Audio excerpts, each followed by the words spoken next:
Hello everyone, welcome to him education. This is Ankita Sharma. So friends, आज हम discuss करेंगे most important multiple choice questions based on inside our earth. ये NCERT class 7 geography का chapter number 2 है, जिसका नाम है इनसाइड आवर अर्थ। इसके ऊपर बेस्ड जितने भी पॉसिबल क्वेश्चंस हैं वो आज हम डिस्कस करेंगे। इससे पहले हमने जो क्लास 6 और 8 की ज्योग्राफी है उसके ऊपर सारे चैप्टर्स के ऊपर वीडियोस बनी हैं, उनके जो most important multiple choice questions हैं उनके ऊपर वीडियो बनी है। तो अबाउट जो क्लास 8 है उसके अबाउट 160 टू 170 क्वेश्चंस हमने डिस्कस किए हैं। उसी तरह क्लास 6 के जो है 200 के आसपास क्वेश्चंस हमने डिस्कस किए हैं। अगर वो वीडियोस आपने नहीं देखी है तो प्लेलिस्ट में जाके देख सकते हैं। तो अब हम क्लास 7 की ज्योग्राफी कर रहे हैं। इसका फर्स्ट चैप्टर जो है उसकी वीडियो भी अपलोड हो चुकी है। आइए करते हैं सेकेंड चैप्टर। इसका फर्स्ट क्वेश्चन से स्टार्ट करते हैं। तो आप भी साथ साथ में इवैल्यूएशन कर सकते हैं कि कितने क्वेश्चन जो है आउट ऑफ 18 आपके सही होते हैं। First question is what is called the uppermost layer of the earth. Earth की जो अपरमोस्ट लेयर है उसको क्या कहते हैं? Options are surface, core, mantle and crust. तो ऑप्शन डी यहाँ पे सही है। The uppermost layer of earth is called crust, जिसकी जो टोटल थिकनेस कॉन्टिनेंटल मासेस में होती है 35 किलोमीटर, और जो ओशन फ्लोर है वहाँ पे इसकी टोटल थिकनेस होती है 5 किलोमीटर, और it is the thinnest layer of the earth. Next question is which of the following are the mineral constituents of the continental masses. हमने अभी बात की जो क्रस्ट है उसको जो कॉन्टिनेंटल मासेस हैं वहाँ पे थिकनेस 35 किलोमीटर होती है, और जो ओशन फ्लोर्स हैं वहाँ पे 5 किलोमीटर। तो जो कॉन्टिनेंटल मासेस हैं वहाँ पे कौन से जो मिनरल्स हैं सबसे ज़्यादा पाए जाते हैं?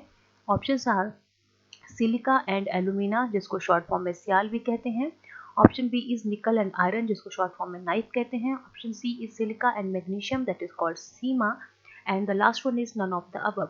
तो अगर हम बात करें कि जो मिनरल्स कॉन्स्टिट्यूएंट सबसे ज्यादा होते हैं कॉन्टिनेंटल मासेस में, that are silica and alumina. Option A is the right answer. Next question is what is the radius of the core. Core की रेडियस कितनी है? Options are 3500 kilometre, option B is 2900 kilometre, option C is 35 kilometre, और option D is 5 kilometre. तो जो radius है core की, core जो है इनरमोस्ट लेयर है अर्थ की, इसकी टोटल जो रेडियस है that is 3500 kilometre. Next question is which of the following is a type of rocks. हमारे पास कुछ ऑप्शंस दी हुई हैं, हमें बताना है कि कौन सी एक रॉक्स की टाइप है। Options are igneous rocks, sedimentary rocks, metamorphic rocks, and option D is all of the above. तो अगर हम बात करें ये सारी ही क्या है रॉक्स की टाइप है। तीन तरह की रॉक्स होती हैं, that are igneous rocks, sedimentary rocks, metamorphic rocks. तो इसका मतलब ऑप्शन डी यहाँ पे सही है। जो igneous रॉक्स है वो भी आगे दो तरह की होती हैं। कौन कौन सी? Intrusive igneous rocks and extrusive igneous rocks. इसके बारे में आगे हम पढ़ेंगे। नेक्स्ट देखते हैं question number 5। Which of the following rock is made up of molten magma. कौन सी रॉक्स जो है वो मोल्टन मैग्मा से बनती हैं? Options are igneous rocks, option B is sedimentary rocks, option C is metamorphic rocks, and option D is none of the above. तो अगर मोल्टन मैग्मा की बात करते हैं, हमें पता है अर्थ के अंदर जो है मोल्टन मैग्मा है, क्योंकि टेम्परेचर बहुत ज़्यादा होता है। तो जब वो मोल्टन मैग्मा जो है अर्थ के सरफेस पे बाहर आता है और ठंडा होता है तो सॉलिड बन जाता है, तो उससे जो रॉक्स बनती हैं that are called igneous rocks. कई बार ये मोल्टन मैग्मा अर्थ के सरफेस के अंदर ही ठंडा हो जाता है, तो अंदर ही सॉलिड हो जाता है, वो भी igneous रॉक्स होती हैं। पर जो अंदर मैग्मा जो ठंडा होता है और जो रॉक्स बनती हैं that are called intrusive igneous rocks, और जब बाहर आके ठंडा होता है और जो रॉक्स बनती है that are called extrusive igneous rocks. तो सही आंसर है igneous रॉक्स, जो कि मोल्टन मैग्मा से बनती है। Next question, question number 6। Which of the following is the innermost layer of the अर्थ। कौन सी लेयर जो है वो इनरमोस्ट लेयर है अर्थ की? Options are crust, core, mantle and surface. तो ऑप्शन बी यहाँ पे सही होगा, that is core. The innermost layer is the core with the radius of about 3500 kilometre, जो अभी हमने डिस्कस किया, और ये मेनली बनी होती है निकल और आयरन से। Next is question number 7। Which of the following rocks contain fossil fuels. कौन सी रॉक्स में फॉसिल फ्यूल होते हैं? Options are sedimentary rocks, metamorphic rocks, igneous rocks, and none of the above. तो अगर हम बात करें फॉसिल फ्यूल्स क्या होते हैं, जो भी पेड़ पौधे या उनके जो अवशेष होते हैं जब वो मिट्टी में मिल जाते हैं बहुत हाई टेम्परेचर और प्रेशर की वजह से वो फ्यूल्स में बदल जाते हैं। तो ऐसा कौन सी रॉक्स में होता है? तो सही आंसर है सेडिमेंट्री रॉक्स। कैसे? क्योंकि जब igneous रॉक्स बनती हैं वो प्राइमरी रॉक्स होती हैं, सबसे पहले igneous रॉक्स बनती हैं, जब फिर उसके बाद वेदरिंग की वजह से, मतलब बारिश, आंधी, तूफान, पानी की वजह से जब वो टूटती हैं तो वो सेडिमेंट्स में बन जाती हैं। ये सेडिमेंट्स फिर सेडिमेंट्री रॉक्स बनाते हैं। तो जब सेडिमेंट्स बनते हैं उनमें जो है पेड़ पौधों और जानवरों के अवशेष मिल जाते हैं तो वो फ्यूल्स बन जाते हैं। तो इस तरह से जो सेडिमेंट्री रॉक्स होती हैं उनमें फॉसिल फ्यूल्स होते हैं। ऑप्शन ए यहाँ पे सही होगा। Next is question number 8, which of the following layer is thinnest layer of the अर्थ। हमें पता है 3 लेयर है अर्थ की, क्रस्ट, मेंटल एंड कोर। तो कौन सी जो सबसे पतली लेयर है? Options are mantle, core and crust. Option D is none of the above. तो हमने अभी भी पीछे भी डिस्कस किया कि जो क्रस्ट है that is upper most layer, वो सबसे पतली है बाकी सबके बजाय। तो ऑप्शन सी यहाँ पे सही होगा। Next question, question number 9, which of the following are the mineral constituent of ocean floors. हमने पीछे जो है कॉन्टिनेंटल फ्लोर्स की बात की थी कि वहाँ पे कौन से मिनरल्स होते हैं। अब हम ओशन फ्लोर्स की बात करेंगे, वहाँ पे कौन से सबसे ज़्यादा मिनरल्स होते हैं। Options are silica and magnesium, option B is silica and alumina, option C is nickel and iron, option D is none of the above. तो सही आंसर है सिलिका एंड मैग्नीशियम। जो ओशन फ्लोर्स होते हैं वहाँ पे जो सबसे ज़्यादा मिनरल्स पाए जाते हैं that are silica and magnesium, जिसको हम शॉर्ट फॉर्म में सीमा भी कहते हैं। Next is question number 10, consider the following statements. हमारे पास कुछ 2 स्टेटमेंट दी हुई हैं, हम उनको पढ़ लेते हैं। First statement is extrusive igneous rocks formed when molten magma comes on earth surface and cools down to form rocks। कि एक्सट्रूसिव igneous rocks कब बनती हैं? जब मोल्टन मैग्मा जो है अर्थ के सरफेस से बाहर आता है, बाहर आके ठंडा होता है और सॉलिड बन के वो रॉक्स बना देता है। तो बिल्कुल सही है, हमने अभी डिस्कस भी किया कि igneous rocks 2 तरह की होती हैं। और second statement is Basalt is an example of exclusive igneous rocks। तो ये भी बिल्कुल सही है स्टेटमेंट कि जो बासाल्ट है बिल्कुल फाइन ग्रेन स्ट्रक्चर होता है इनका, और ये जो है एक्सक्लूसिव igneous रॉक्स हैं। और जो हमारा डेक्कन प्लेट्यू है इंडिया में that is made up of Basalt rocks. तो ये भी इंपॉर्टेंट है, ऐसा क्वेश्चन पूछ सकते हैं कि डेक्कन प्लेट्यू कौन सी रॉक से बना हुआ है, दैट आर बासाल्ट रॉक्स। तो ये दोनों ही स्टेटमेंट जो सही है, तो ऑप्शन यहाँ पे सी सही होगा कि both 1 and 2 statements are correct. Next question is the deepest mine which is about 4 kilometre deep is in which of the following country। कि हमारे जो वर्ल्ड है वहाँ पे जो सबसे गहरी माइन है जो कि 4 किलोमीटर तक गहरी है, वो कौन सी कंट्री में है। Options are South Africa, Australia, Brazil and Egypt. तो सही आंसर है option A that is South Africa.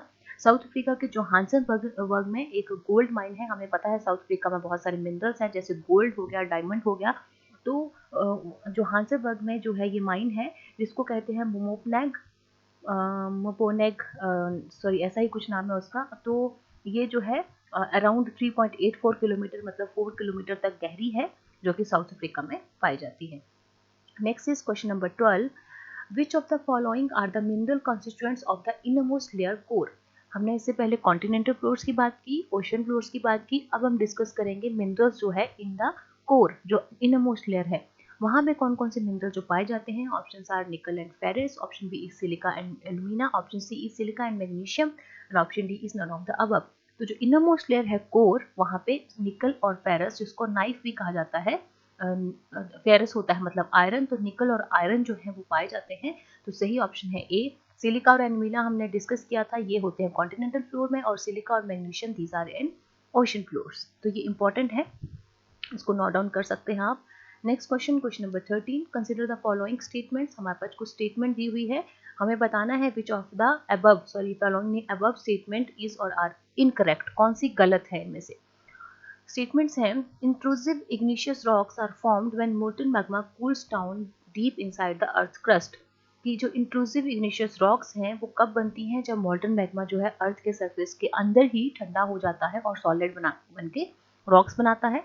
और दूसरी स्टेटमेंट है granite is example of intrusive igneous rocks. तो दोनों ही स्टेटमेंट्स जो है यहाँ पे सही है।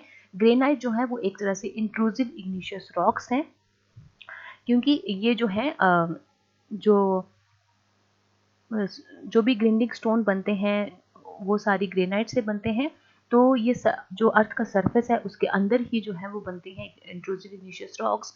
तो दोनों ही स्टेटमेंट सही हैं। तो हमें बताना है कि कौन सी स्टेटमेंट इनकरेक्ट है। तो neither 1 and neither 2 statements are incorrect.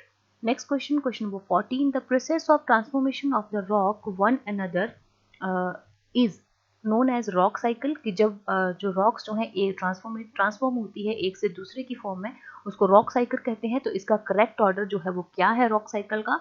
Options are igneous rocks, sedimentary rocks, metamorphic rocks. Option B is igneous rocks, metamorphic rocks and then sedimentary rocks.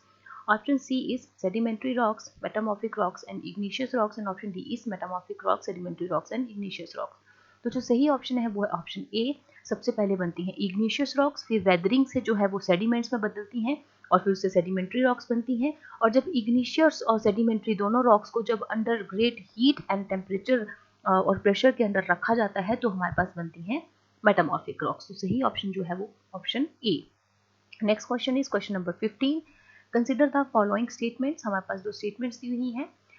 Which of the above statement is or are correct. हमें बताना है कि कौन सी जो दो statement है इनमें से सही कौन सी है।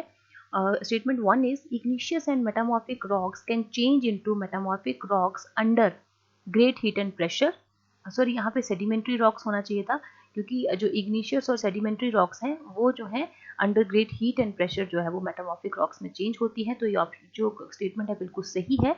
And the next one is clay changes into slate and limestone changes into marble under great heat and pressure. तो ये भी सही है। क्ले जो है ये सेडिमेंट्री रॉक्स है जो कि स्लेट में ट्रांसफॉर्म होती है। स्लेट क्या है यहाँ पे? Metamorphic rocks. तो under great heat and pressure जो क्ले है वो स्लेट में बदल जाती है, और जो लाइमस्टोन है यहाँ पे सेडिमेंट्री रॉक्स है और वो किस में बदलती है? मार्बल में, दैट इज मेटामॉर्फिक रॉक्स। तो जो हमने अभी पढ़ा कि ज़्यादा हीट और प्रेशर के कारण जो सेडिमेंट्री रॉक्स हैं और इग्निशियस रॉक्स हैं वो मेटामॉर्फिक रॉक्स में बदल जाती हैं। तो स्लेट और जो क्ले और लाइमस्टोन है दोनों ही सेडिमेंट्री रॉक्स हैं। इनको जब हीट और प्रेशर के अंदर रखा जाता है तो वो स्लेट और मार्बल में बदल जाती हैं जो कि मेटामॉर्फिक रॉक्स हैं। तो ये बिल्कुल सही है statement. So both 1 and 2 statements are correct. Next is what is the radius of earth. Earth की रेडियस कितनी है? तो इसका जो सही आंसर है that is 6371 kilometre. Option A जो है यहाँ पे सही है। Next is marble and slate are example of which type of rocks. हमने अभी पढ़ा कि मार्बल और स्लेट जो है वो कैसे बनते हैं। जो स्लेट है वो क्ले से बनती है और जो मार्बल है वो लाइमस्टोन से बनता है। जब क्ले और लाइमस्टोन को ग्रेट हीट और प्रेशर के अंदर रखा जाता है तो जो मार्बल और स्लेट हैं these are metamorphic rocks. Next question, question number 18। Consider the following statement. हमारे पास स्टेटमेंट दी हुई है that is rocks are made up of different minerals. बिल्कुल सही है। रॉक्स जो है वो डिफरेंट मिनरल से बनी होती हैं। And the second statement is minerals are naturally occurring substance which have certain physical properties and definite chemical composition. ये भी बिल्कुल सही है। जो मिनरल्स हैं उनकी कुछ डेफिनेट फिजिकल प्रॉपर्टीज होती हैं और केमिकल कंपोजिशन होती है। And option statement 3 is minerals are not important for humankind. तो 3 स्टेटमेंट दी हुई हैं। हमें बताना है कि इनमें से कौन सी स्टेटमेंट जो है वो सही है। फर्स्ट स्टेटमेंट सही है, रॉक्स जो है बिल्कुल डिफरेंट मिनरल से बनी होती है। सेकंड स्टेटमेंट भी सही है कि मिनरल्स की कुछ फिजिकल प्रॉपर्टीज होती हैं और डेफिनेट केमिकल कंपोजिशन होती है। एंड द थर्ड वन जो है वो इनकरेक्ट है, क्योंकि मिनरल्स जो है बहुत इंपॉर्टेंट है ह्यूमन काइंड के लिए। तो इसका मतलब जो पहली और सेकेंड स्टेटमेंट है दीज आर करेक्ट। तो ऑप्शन बी यहाँ पे सही होगा। Only first and second statements are correct. तो फ्रेंड्स ये थे कुछ 18 क्वेश्चंस। तो ये वीडियो आपको कैसी लगी आप कमेंट बॉक्स में बता सकते हैं। बाकी की वीडियो की नोटिफिकेशन के लिए आप मेरे चैनल को सब्सक्राइब कर सकते हैं, लाइक कर सकते हैं, शेयर कर सकते हैं। Thank you so much. Stay healthy, stay safe.